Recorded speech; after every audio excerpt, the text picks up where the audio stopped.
The summit, as it is defined, is the absolute highest point of a mountain. Unfortunately, the summit also means that it is at the edge of a precipice. This is where the Avalon Hill Game Company stood as the mid-80s approached. This is the story of what happened between the years 1983 and 1985 at Avalon Hill. Welcome to Legendary Tactics.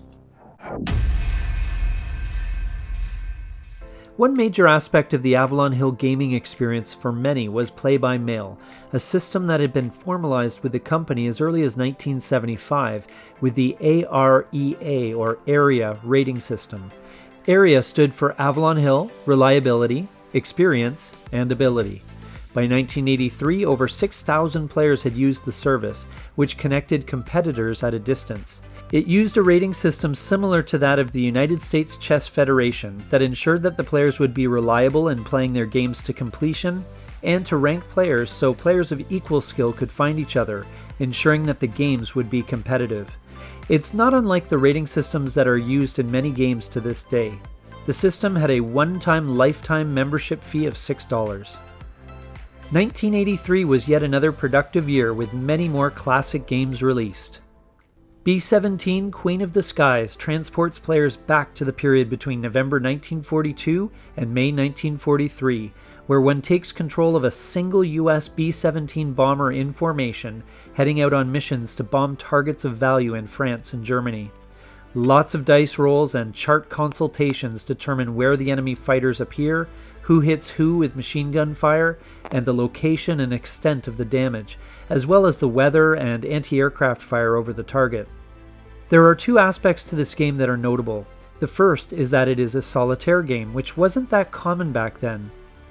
There are rules for a second player to control the German fighters to some degree, but it is likely more interesting for the other player to buy a second copy of B-17 so players can fly together side by side as part of the same formation. The second is the story that the game tells, which is surprisingly compelling, despite the lack of player agency. Additionally, the complexity of B-17 is not high, and missions can typically be completed in less than an hour. Don Turnbull, in his article for Imagine magazine, confirmed this, saying, "The mechanics are simple and relatively uncluttered, and, though there are a few so-called optional rules, they are neither particularly complex nor particularly long-winded." Conquistador: The Age of Exploration is a multiplayer board game by Richard Berg which looks at the exploration and conquest of North and South America by the major powers of Europe in the 16th century. It was originally subtitled The Age of Exploration 1495 to 1600 and published by SPI as a 1 to 3 player game in 1976 in their magazine Strategy and Tactics, and then later as a boxed edition. The nations involved are the Spanish, English, and French. There are rules for the Portuguese and the German banker, but no counters were provided for them. While sales were consistent for SPI, it never reached their bestseller list, perhaps because it wasn't a hardcore war game based on World War II, which dominated the sales charts in the industry at that time. SPI sold the title to Avalon Hill to help alleviate some financial difficulties, and Avalon Hill reworked it as a 1 to 4 player game by fully incorporating the Portuguese, doubling the number of counters to 520 with a mounted map and a classic bookcase-style box. A variant named Fur Traders and Buccaneers was published in the General Volume 21 No. 5, which added counters for the Danish, the Dutch, and, unfortunately, slave units. The theme of this game has aged poorly, as board gamers have become increasingly uncomfortable with colonial themes in their games. Any game where the goal is to accumulate as much wealth, land, and prestige as possible while exploiting local populations, however historically accurate, is less likely to be played today. For what it is worth, however, the game is generally seen to be a complex but entertaining board game by many critics of the time. Some years later, Avalon Hill published a much simpler version of Conquistador called New World in 1990 for 2 to 6 players. This will be discussed in more detail later. Gunslinger fills a unique space in board gaming as it recreates a sudden fight between gunslingers in the Old West, using a combination of the 8 two-sided map boards and 26 scenarios, including barroom brawls and poker games gone very wrong. Cards are played secretly to represent what a player's character will do in the next 2 seconds of represented time, and each and every shot is taken into account.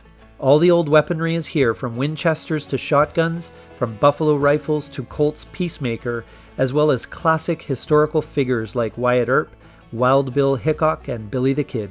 It's not a tremendously complicated game, and it has a lot of fans. It is unique in the board game space even to the current day. While some of the mechanics are clunky, and there are some finicky issues with things like line of sight, this is the definitive Wild West gunfight game. Battle for Italy, also known as Arcola, the Battle for Italy, looks at a battle that took place early in Napoleon's career in November 1796. The Austrians have to march their brigades to defeat the French by holding Verona or exit units off the map to break the siege of Mantua, and the French must prevent this. Leaders that were important to the history are included, and their attributes will affect the course of play. It was designed by Kevin Zucker and originally published by OSG in 1979 in a Ziploc bag as a sort of marketing appetizer for their larger game, Napoleon in Italy.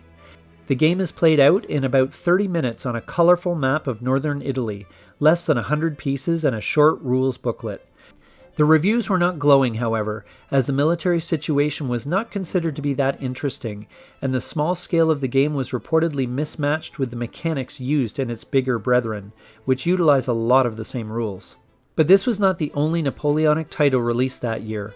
When Napoleon escaped from his exile on the island of Elba, he reformed his army and began to terrorize Europe all over again over the next 100 days or so. The appropriately named game 100 Days Battles is based on this series of events. This was another Ziploc bag microgame from OSG from 1979 that Avalon Hill picked up and published as a boxed edition. It uses a similar game system as Arcola Battle for Italy, where leaders are very important to victory, and one side, in this case the French, have to exit the map as a possible victory condition. While the rules were longer than they needed to be, this is reportedly a tight and fun little game that also acts as a good introduction to Zucker's Napoleonic game system.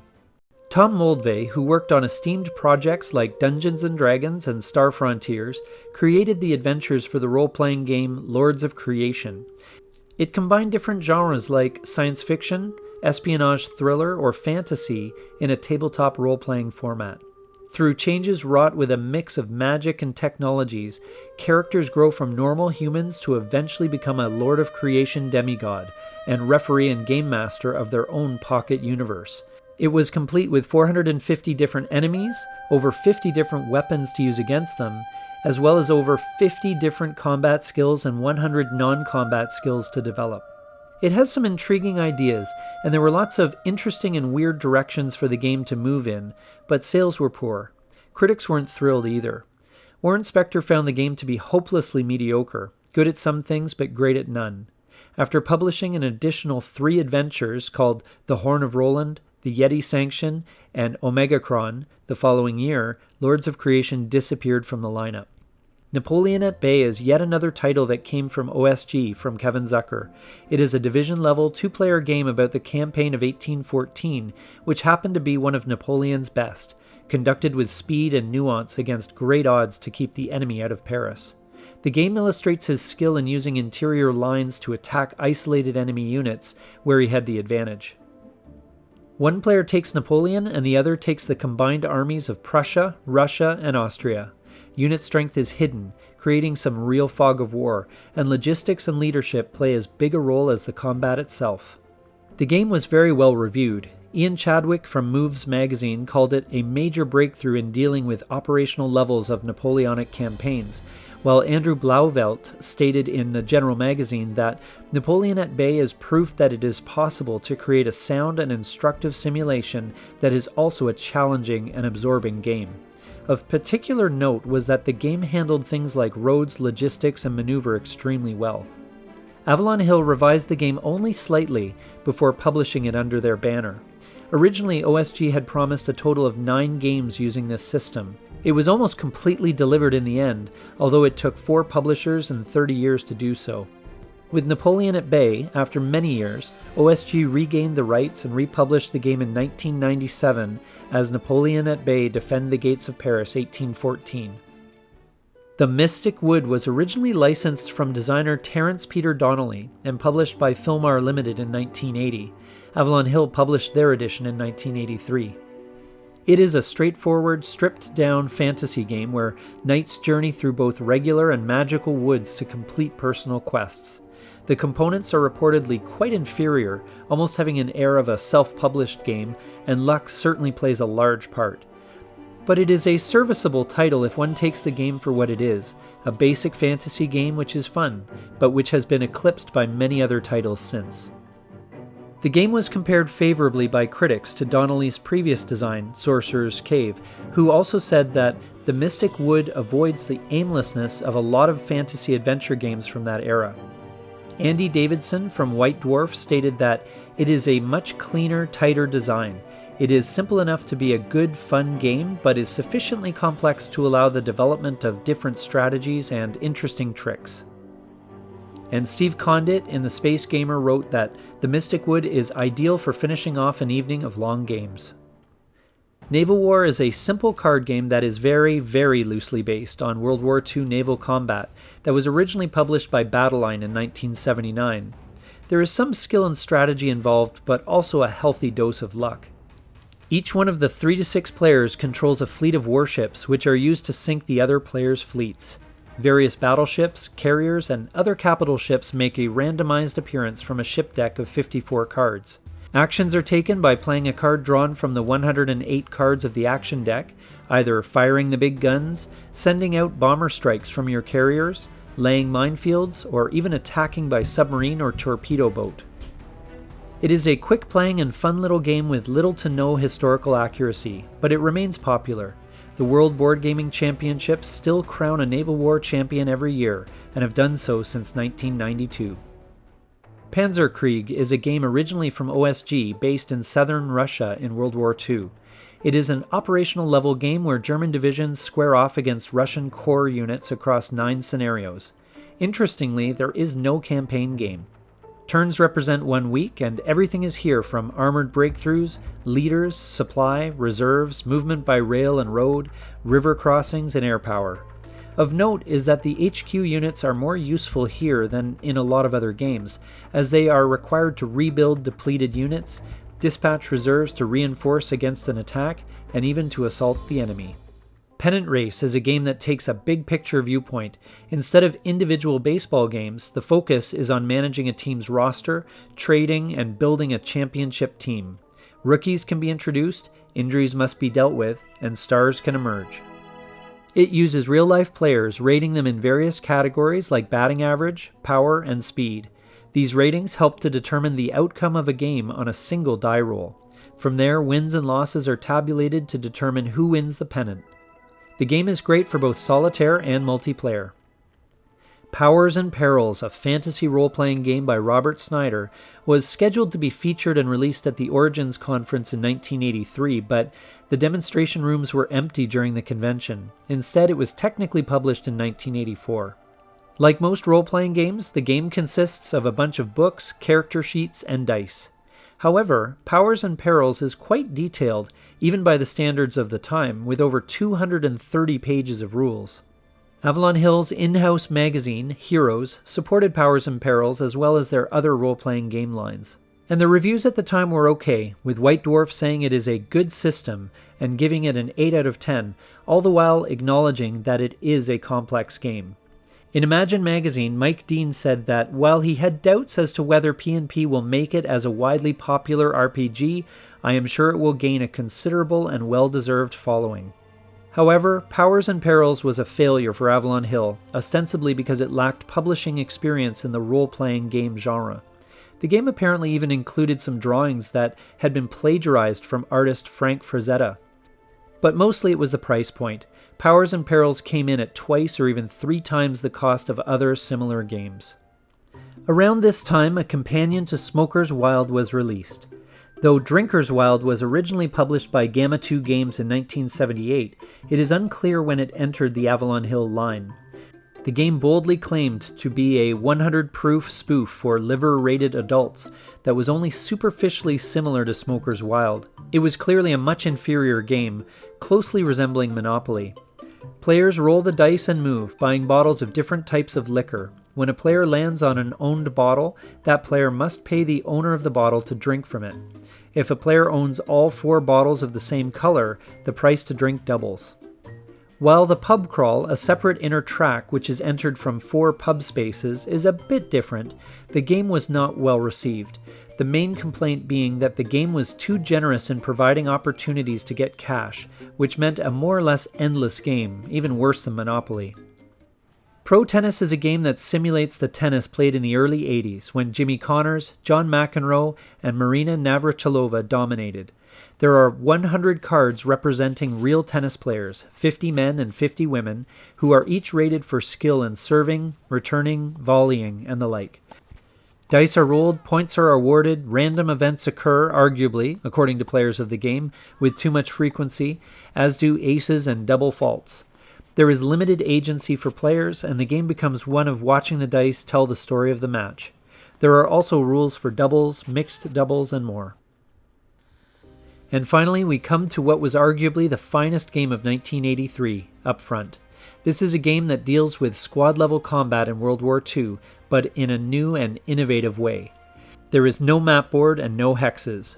Russian, German, and US soldiers are represented individually, and everything from movement to terrain to combat is handled through the use of cards. The result was something that felt surprisingly realistic and, more importantly, playable. Everything feels nicely distilled to a core game that is relatively easy to learn, but gives a lot of the same decisions that a more traditional hex and counter game would provide, and in a shorter time frame. Avalon Hill described it in 4 words: innovation, playability, detail, and realism. It's especially good at representing soldiers' morale, fear, and panic, a very different idea of combat effectiveness compared to counters that always attack at the same strength. It is also quite open-ended, where players are free to design their own scenarios or even campaigns. Later scenarios introduce things like tanks and assault guns, flamethrowers, bazookas, radios, artillery, heroes, and prisoners, among many other things. Although it is a great game, it does take a bit of abstract thinking, especially the fundamental concept of relative range, and the rules overhead does begin to get a bit much as the scenarios progress, though it is ranked a 4 out of 10 on Avalon Hill's famous complexity scoring system. The game has great fans even to the current day. Designer Sandy Peterson said that if you can find a copy of Upfront and you like tactical combat at all, check it out. Or even if you just like card games, in either case you won't be disappointed. This is a game that surpasses its flaws and turns some of them into strengths. Hasbro currently owns the game, and at one point there was an effort to republish it both by licensing it to Multiman Publishing and running a Kickstarter campaign in 2013, neither of which came to fruition. In 2016, Hasbro licensed the game to Wargame Vault, who decided to make it a print-on-demand product available for order online. In and around 1984, Rex Martin at the General Magazine was compiling a lot of responses for his updated and improved Reader's Buyer's Guide. Many articles of Avalon Hill philosophy were dedicated to a detailed analysis of the results.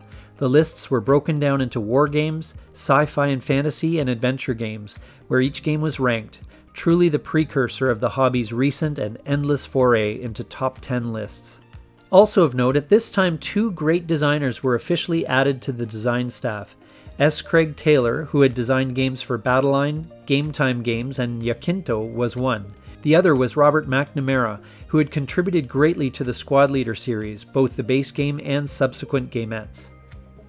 William Peschel was also hired to be the managing editor for Heroes, an Avalon Hill periodical devoted to role-playing games, whose first issue covered RuneQuest, Powers and Perils, and Lords of Creation, as well as other Avalon Hill fantasy games like Dune and Amoeba Wars. This could be yours for the low price of $12 per year or $18 for 2 years. This was convenient as Heroes only lasted 2 years, folding in 1986 after a mere 10 issues. The 10th Origins Convention was held in June of 1984 in Dallas, Texas, the first time it had taken place in the South. However, Origins was now only one of an almost weekly parade of conventions and tournaments that had sprung up all over the country. TriCon, SimCon, CentCon, CapCon, and Game Fair were but a few names of these. These were great showcases for the ongoing stream of games being delivered to the marketplace. Banzai is an expansion for Upfront that followed up immediately on the base game's success the previous year, adding the British and the Japanese, with their great strengths and tragic weaknesses, to the mix. Rules for the US Marines are also included, as well as 12 new scenarios. It also allows a change of setting from war-torn Europe to the jungles of Asia, though it unfortunately didn't include any new cards for that purpose, thus requiring some imagination on the part of players. Dragon Pass is a remake of Chaosium's White Bear and Red Moon, which has an interesting origin story. It was created initially by Greg Stafford in 1966 as a mental exercise and entered the marketplace as a semi-public domain project after he apparently couldn't get his fantasy novels based on it published. Eventually, Stafford published a wargame based on the world of Glorantha and called this White Bear and Red Moon.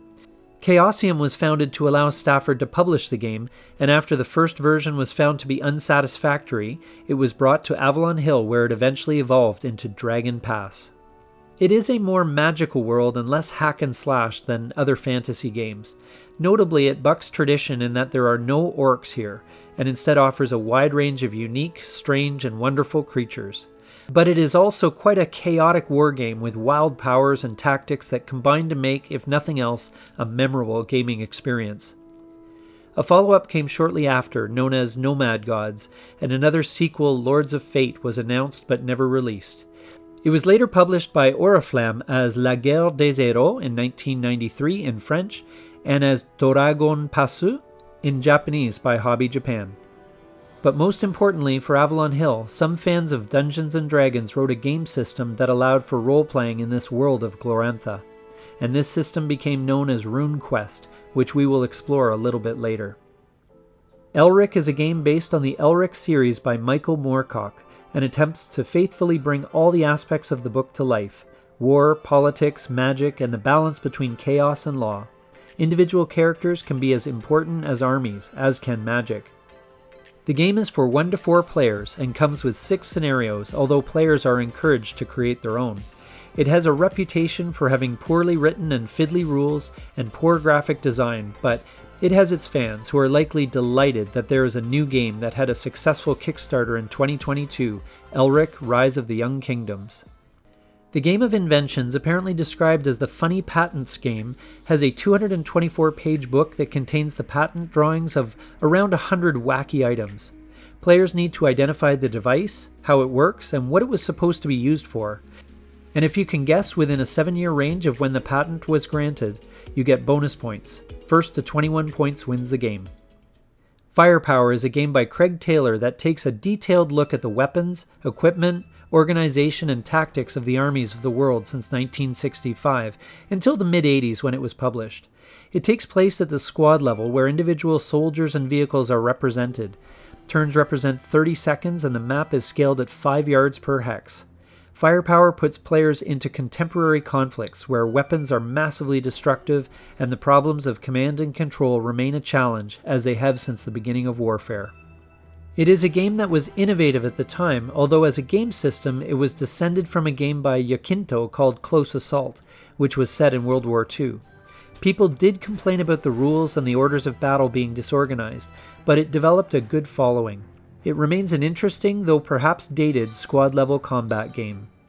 Hitler's War is an interesting and quirky game that looks at the European theater of World War II on several levels. It is a title that was acquired along with Stellar Conquest when the publisher, Metagaming Concepts, went under. It was apparently seen as a response to the success of Axis and Allies, but more likely to provide a more accessible version of Third Reich.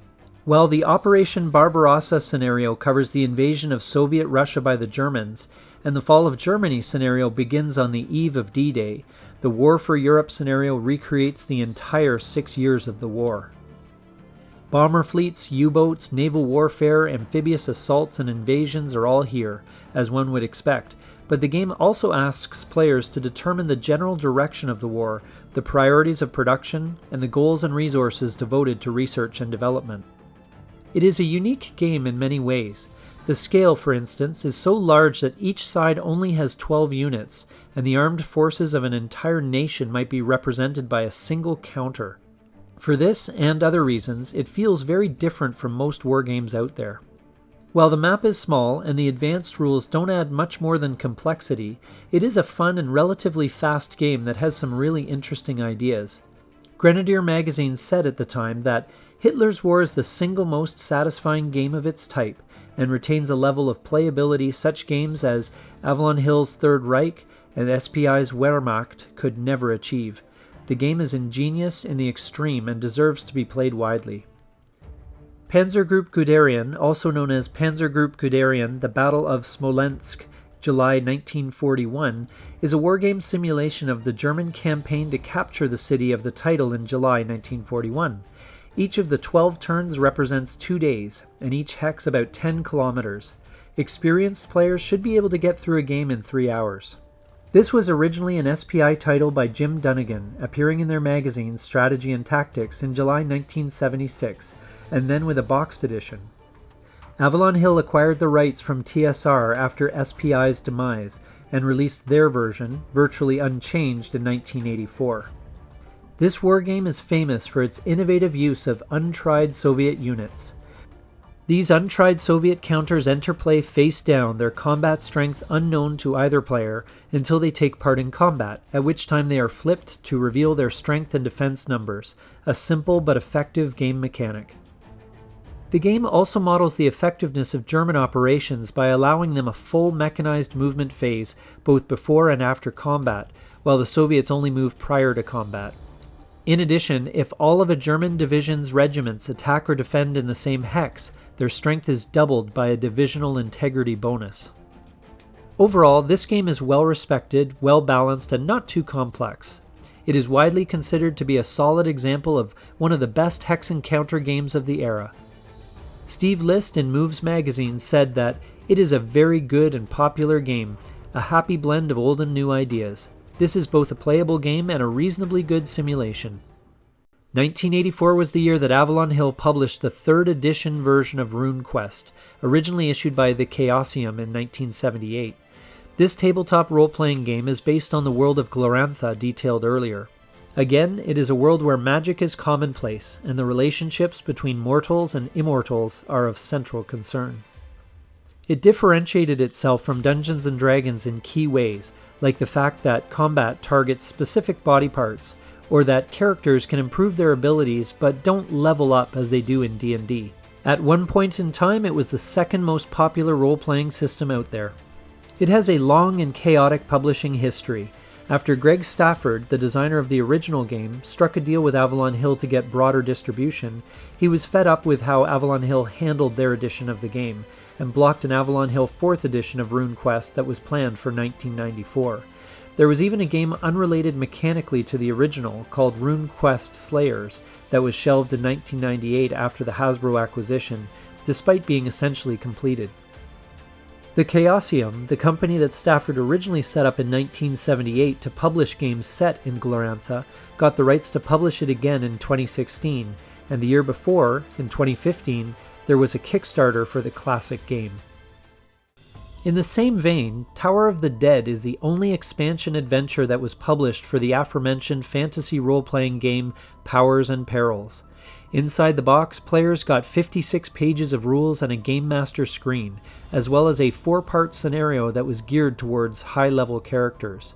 In Imagine magazine, Mike Dean wrote that Tower of the Dead is a formidable challenge to any experienced group of P&P players, and is recommended in spite of what may seem to be a high price. This was the only adventure published beyond the base game before Powers and Perils was discontinued in 1985.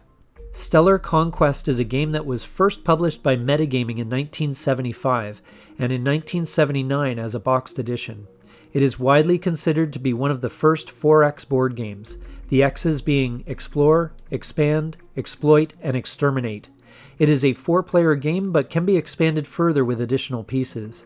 Each player begins to build an empire, colonizing planets, collecting resources, and improving their technology. The designer Howard M. Thompson originally approached Avalon Hill with his game in 1973, but when it was turned down, he went on to publish it himself in 1974 with Metagaming. Avalon Hill later changed its mind when it acquired Metagaming and put out their version of the game in 1984. However, the math involved in maintaining an empire is burdensome. It is a game and a genre ripe for computerization, though it is still recognized for being an influential and seminal game. In writing for Moves magazine, famed designer Richard Berg wrote that Stellar Conquest is far and away the best sci-fi game on the market. The basic game is simple yet effective, and the advanced game and optional rules are quite intelligent and intriguing. The end of 1984 brought with it the closure of the sole retail outlet of the Avalon Hill Game Company, which had existed at 20 East Red Street. The space was repurposed for design and editorial use. But other than that, 1985 was a growth year. Origins 11 was held in June on the campus of Towson State University. The event had grown a lot. While the original event had a mere 24 events, 25 manufacturers, and 1,500 visitors, the event in 1985 boasted a few hundred events, 200 manufacturers, and over 5,000 attendees. And again, more and more games poured out of the company. Desert War is the second and final expansion for the popular Upfront, adding the French and Italian factions, both in their own way the most challenging and frustrating factions to play. Rules are also provided for Desert Warfare. Sadly, no new playing cards are provided, again requiring some imagination on the part of the players to bring the desert terrain to life. Dark Emperor is a two-player fantasy game of quests and warfare. One player takes the role of a Dark Lord invading the Earth from another dimension, and the other player must try to rally the different kingdoms of the world to fight back. The game plays out as a race against time as the Dark Lord gradually becomes more powerful and the human player scrambles to put together an effective alliance in time. The map depicts a landscape pockmarked by meteor impacts where leaders use their magic, and attrition makes the movement of armies a really expensive affair. Unfortunately, this seems to mean that the board remains relatively static from turn to turn. There were alternate rules published in the General magazine, which were viewed as much better, as they improved how the movement, attrition, and stacking works. Overall, though, Dark Emperor is seen as a deeply strategic game set in a distinct fantasy world. Devil's Den: Hood's Assault at Gettysburg is a company and battalion-level wargame that deals with the Confederate attacks against the Union positions at Devil's Den and Little Round Top on the second day of the battle at Gettysburg. It was first published by OSG in 1980, using the mechanics of a previous design called 20th Maine. It plays out over 20 rounds and takes around 6 hours to play.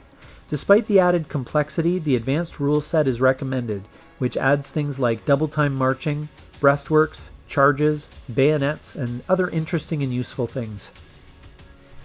In Moves magazine, Steve List gave Devil's Den a B+, saying that the game plays well but slowly compared to 20th Maine because of the greater number of counters and markers in play. It is no worse in this respect than any of the Terrible Swift Sword family, though. To follow on the success of Victory Games' most unexpected title, Dr. Ruth's Game of Good Sex, which ended up selling 400,000 copies, a game called Risque was also released that year. It was officially published by Monarch Publishers, likely because it was an extremely non-traditional title for Avalon Hill. The box contained only a booklet of cartoons depicting sexy situations and a rules sheet. The host first chooses a cartoon and the other players have 3 minutes to jot down a humorous caption that fits the picture. Whoever has the best caption earns 15 points, with 10 points and 5 points awarded to the second and third place finishers respectively. The winner is whoever has the most points after a predetermined number of rounds. This game, pronounced odd, is a bit of an odd game, and reportedly not a good one.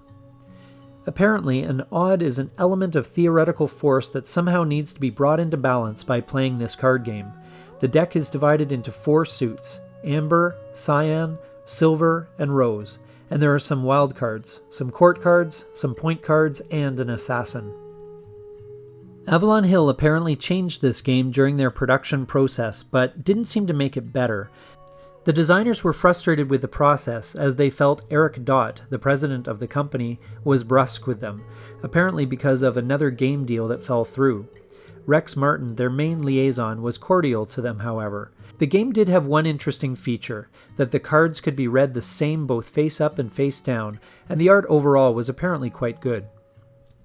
Perilous Lands contains a setting for players of powers and perils, detailing an entire continent using 25 detailed maplets that provide varied terrain, a political and cultural landscape, and other places of interest that can be used in a campaign. There is also a culture book which provides details of 100 civilizations, and another book which has various things like specific locations, politics, deities, and calendars. It is apparently a bit short on detail though, providing a lot of good ideas for adventures but without a lot of depth. Russian Front is yet another war game that recreates the invasion of the Soviet Union by Nazi Germany in World War II, and different scenarios allow players to start the game at different points in the war. But this game, although a bit quirky, is considered by some to be one of the best games of its kind, as it strongly encourages but doesn't mandate actions taken along historical lines. The combat system allows for incremental losses and blitz attacks. All elements of land, sea, and air units are included. The components are nice, and the supply system is viewed as being excellent. It's detailed enough that players need to convert the gauge of captured rail lines in order to utilize them for supplying their troops. Though the rule set is quite short, it is a lengthy game to play, with a full campaign taking as long as 20 hours.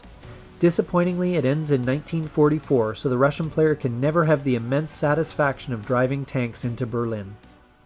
Yellowstone is a relatively simple game where players move their herd of bison, elk, sheep, or mule deer from their winter pasture to the summer pasture and back. Along the way, players try to pick up food points and avoid predators like coyotes, bears, and human hunters, which are controlled by one's opponents. To add a wrinkle to the mix, babies are born in summer and they, although very slow, have to be safely escorted back to the winter pasture in addition to the rest of the herd. The game's map is set in Yellowstone National Park and includes some of the land south of it. This is a board game best played with 4 players, as it is the most fun when your herds are running into and blocking each other. It is not an amazing game by any stretch, but a pleasant little one for the right people. And finally, we come to one of the most demanding and intriguing games Avalon Hill ever produced. Advanced Squad Leader is the completely reorganized and redesigned version of the original Squad Leader system. The original box contained only a 3-ring binder stuffed with the basic rules for the entire system, which was intended to provide the ultimate version of Squad Leader and the ultimate combination of playability and detail. The rallying cry during the design was allegedly more playable than Squad Leader, more realistic than GI. The rulebook had full-color charts, pictures, and, most importantly, a full service index that covered rules on not only the squads themselves, but machine guns, bazookas, tanks, artillery, paratroops, and gliders. To actually play the game required the purchase of a module, the first of which was named Beyond Valor. Other modules would provide 6 to 20 additional scenarios, geomorphic map boards, units for various nationalities, and additional rules, of course. Historical modules provide the ability to have campaign games simulating multi-day battles using actual historical maps rather than the usual generic map boards, including additional rules, counters, and paper maps. And there was even a deluxe version created with 2.2-inch hexes, which does away with issues of stacking counters, and miniatures players could use their figures. Streets of Despair was the first deluxe ASL boxed module and contained 4 26.5 by 11-inch mapboards. Ultimately, there were 15 modules published, covering basically every nationality of interest and all of the hardware they used in the war. In many ways, Advanced Squad Leader was necessary. Over its unexpectedly long and wide evolution, the Squad Leader system had grown too unwieldy, with 4 contradictory rulebooks resulting in a tremendous amount of unbelievably complex rules questions that demanded the reorganization and streamlining that Advanced Squad Leader attempted to provide. However well intended, it did lead to a significant backlash. While it was initially supposed to streamline some charts and procedures, it became a complete replacement for the original games. This angered a lot of the fan base, who felt they had wasted a significant investment in the games already published, and with the new game, these Squad Leader fans anticipated being completely unsupported in the shadow of the new game. Only the map boards were still compatible. In fact, for the early modules, players needed map boards from their old Squad Leader sets in order to play. Interestingly, though one would figure there would be decent demand for it, there was no computer version of Advanced Squad Leader released. There was a computerized assistant at one point and a similar game released by Avalon Hill's computer division in 1985 called Under Fire, though it was not billed as a computer version of ASL. Big Time Software was trying to negotiate a computerized version in 1998, but the deal fell through. Overall, though the game lacked the stepping stones of programmed instruction, making it a beast to learn, and was ultimately considered to be a game akin to Squad Leader, and not the same, Advanced Squad Leader is an incredible achievement in board gaming. The game is still popular to this day with numerous tournaments, websites, clubs, and fanzines to keep the fan base growing. It has joined Dungeons & Dragons and Starfleet Battles as one of the big three games of the hobbyist game industry. And with Advanced Squad Leader, Avalon Hill had arguably reached the absolute peak of success in the board and wargame industry. With a respected brand, a long and distinguished history, and the best production quality in the market, the company was poised for a bright future. Perhaps no one noticed the storm clouds gathering on the horizon, and perhaps no one remembered that the bigger they get, the harder they fall. A mere 13 years later, Avalon Hill as it was known would be no more, and this moment was arguably the beginning of its decline. This is Legendary Tactics.